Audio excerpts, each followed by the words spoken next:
name is Maya Shastri. I have two sons. Okay, one is 17 and one is 19. And my husband is there, and my in-laws are there. I don't have parents. Okay, they are in I have an elder sister who is in Bombay. Okay, now I was diagnosed of breast cancer on exact date to tell you precisely was 29th August 2015.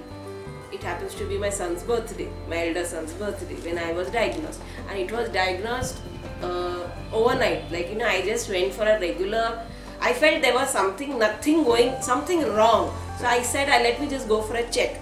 So with my physician, who was another, I should say, an angel who just came and said, go ahead. That was Dr. Leena Shah, who said, go ahead and just get a check done.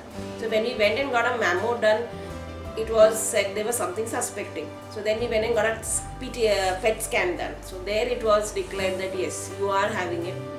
So we didn't do any doctor shopping. We went straight.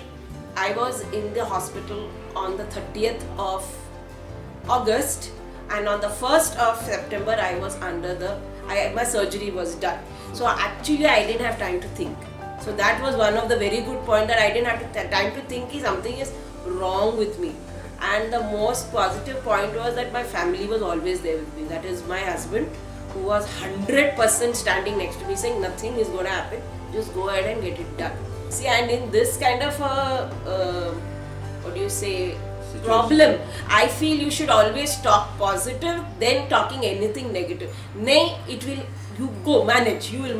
Another most important thing is never take sympathy from anybody. Neither do you have sympathy nor take any sympathy. So when I go for the first chemo, I go with no idea what is going to happen. Again, you read and go, but you go with a different mindset. Then it was explained that on the 14th day your hair will start falling. But again they said it is going to come back. But you will have to have that patience. Yes, for any lady, hair is the most important part. Because that is what enhances the beauty or doesn't enhance your beauty. You have that hair, you feel like actually the Indian society doesn't accept you without hair. Good.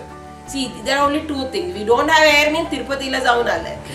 That is the first thing they ask you. Or somebody has died in your house for the males. But for a female, not having hair is something that is not still acceptable in India.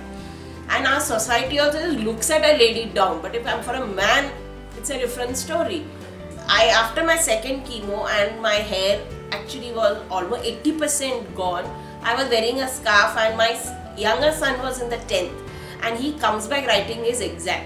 He comes back and he just sees me, and he was like a child who, can't accept, and he was like choked. He was so choked that he was neither able to talk nor he was able to tell me anything. So as a mother, I was wondering, now this boy has to write his 10th.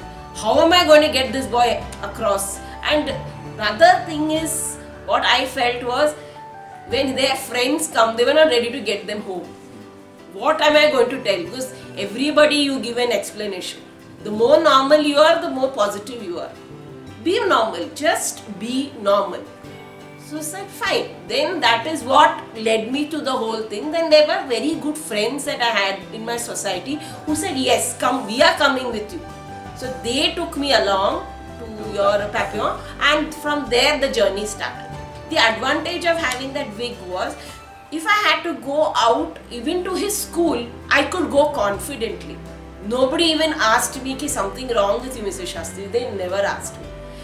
Another thing, even if I had to go out with my family, say just for a movie, I could move. Because see, September till March, by Feb my chemo was done, but my hair took time to grow. So I still had to represent myself, or put myself in a place where it is acceptable. 8 crucial months, and that's what I said. No, I had to go for a PTA meeting. I had to go and meet his coaching teachers.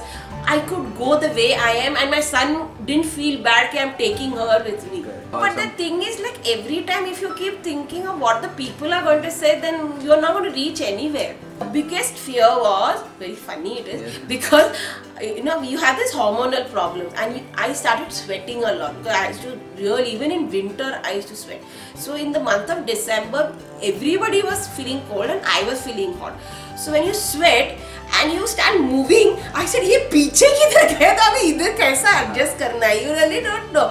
Then you go back and then adjust it back. It's like a cap. So you just adjust it back, like, you know. And again, see, if you can carry yourself with a colored hair, why can't you carry yourself with a wig?